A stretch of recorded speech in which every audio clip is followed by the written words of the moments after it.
Bonjour à tous, nous sommes le 2 septembre 2020 et faisons ensemble un point sur les collectivités publiques et les masques.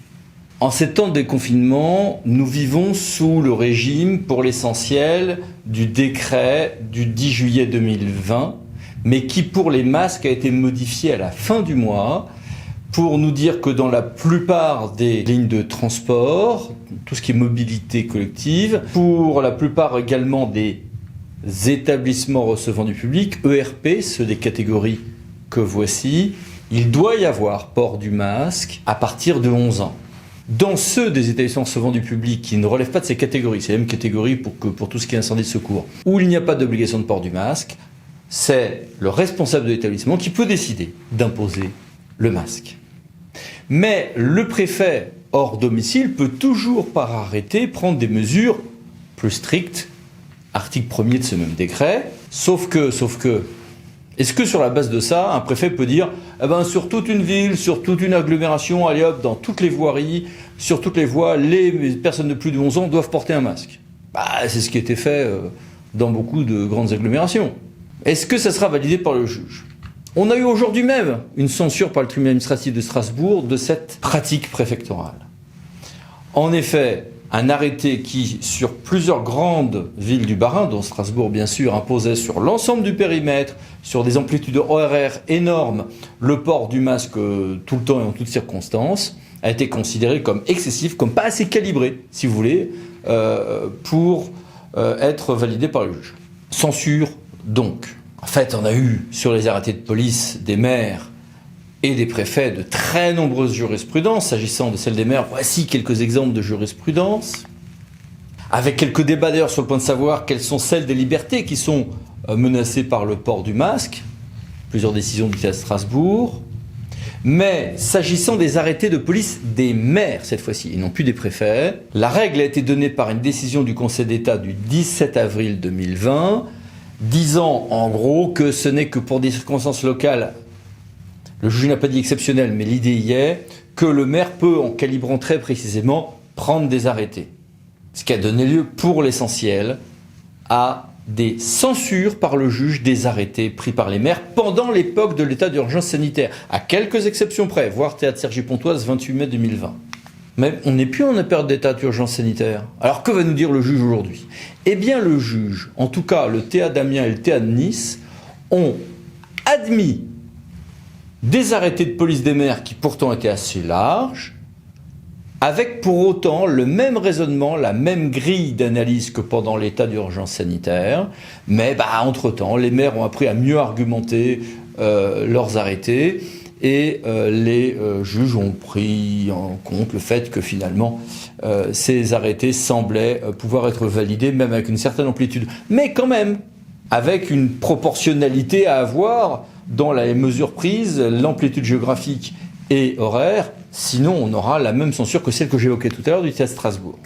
Mais les masques ne se portent pas que dans la rue ou dans les établissements du public et dans les lignes de transport. Il y a aussi dans les bureaux. Dans les bureaux, on fait quoi ? Eh bien, aujourd'hui même a été diffusée la circulaire prise hier, 1er septembre, par l'État pour la fonction publique de l'État, généralisant le port du masque dans les espaces clos et partagé, à l'exception des bureaux individuels, mais avec des adaptations ponctuelles possibles, et puis possibilité du télétravail et maintien dans certains cas des autorisations spéciales d'absence. Cette circulaire s'impose à l'État, mais elle ne s'impose pas aux collectivités territoriales. Mais elle peut donner lieu à réflexion par analogie.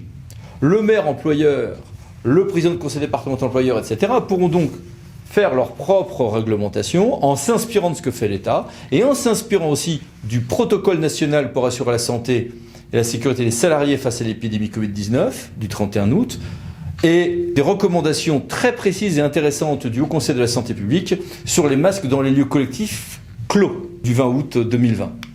À côté de ça, il y a des règles spécifiques.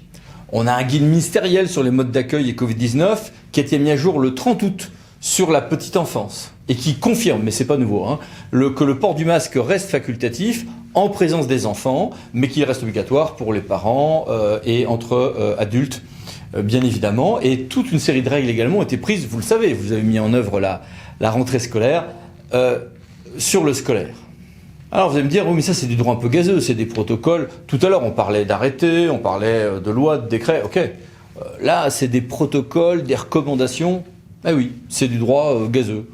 Mais est-ce que ça veut dire qu'il faut s'en affranchir? 2 remarques là-dessus. Sur les règles que vous allez adopter pour vos établissements de santé publique, pour vos espaces collectifs de travail, vous allez vous inspirer de ce que font les autres, mais effectivement, vous êtes dans des domaines où vous avez assez peu de règles précises si ce ne sont pas des ERP. Mais premièrement, attention, des modes de transmission de la maladie ou autres qui paraissent incertains aujourd'hui seront peut-être prouvés dans 2 mois, et il sera très difficile de justifier que tel ou tel acte n'était pas imprudent quand il y aura un contentieux dans 2 ans ou 3 ans. Alors vous allez me dire, pourquoi le contentieux? Ça peut être un contentieux sur la légalité de vos actes. Ça peut être un contentieux indemnitaire. Et ça peut être du pénal. Et oui, si, je sais pas, une mairie devient un cluster et qu'il y a quelques morts, bah, évidemment qu'il y a un risque qu'il y ait des poursuites ensuite pour homicide ou blessure par imprudence. Et là, une grille est à avoir à l'esprit. C'est la grille de la loi Fauchon du 10 juillet 2000. Pour toutes les infractions de négligence ou d'imprudence, cette loi nous dit que soit le comportement du prévenu, l'élu ou le directeur général qui a pris telle ou telle règle, aura causé directement le préjudice, et dans ce cas, la moindre maladresse en réalité suffit à ce qu'il y ait condamnation. Oui, mais on ne va pas inoculer exprès le Covid à quelqu'un. Bon. Soit j'ai violé une règle délibérée de prudence ou de sécurité. Ça sera le cas pour plein de choses, mais très peu pour les règles de Covid en réalité. Et donc ça veut dire que si je ne suis pas la cause de règle de préjudice et que je n'ai pas violé une règle fixée par une loi ou un règlement, et les protocoles que nous avons évoqués tout à l'heure, quand nous sommes hors ERP, hors mobilité, etc., sont les protocoles sur les espaces collectifs de travail, par exemple, sont des protocoles indicatifs en réalité, eh bien, nous ne serons condamnés que si on a fait une faute caractérisée. Ça veut dire que si vous vous affranchissez, si vous prenez un peu de liberté par rapport à ces derniers protocoles qu'on vient de voir, vous le pouvez, mais à la condition de justifier que ce que vous faites est au moins aussi prudent, ou si c'est peut-être un peu moins prudent, c'est parce qu'en face, vous avez pris d'autres mesures qui peuvent être considérées comme efficaces. Gardez trace de toutes ces mesures de prudence, des raisonnements qui ont été tenus pour pouvoir les démontrer le cas échéant dans le cadre donc, de cette grille de la loi Fauchon. Donc plein de choses à faire, ça va dans tous les sens, tout le monde est tiraillé entre les pro-masques, anti-masques, ceux qui ont peur, ceux qui pensent qu'au contraire il faut tout libérer. Voici en tout cas une grille de lecture juridique. Vous le voyez, ça va être des grilles différentes selon que le maire va agir en tant qu'autorité de police, que l'on va avoir ou pas un arrêté préfectoral, que l'on va être dans un ERP, que l'on va être sur des lignes de transport ou que l'on sera sur voie publique ou dans des lieux de travail. Et dans le cas des espaces publics et dans le cas des lieux de travail, indépendamment des gestes barrières qui eux sont tout le temps impératifs, eh bien, pour le reste, notamment les masques, il faut donc régler, prendre des mesures internes avec un savant dosage dès qu'on sort des protocoles que je viens d'évoquer, en dépit de leur caractère indicatif, pour ces raisons de responsabilité. Merci, à bientôt, bon courage, au revoir.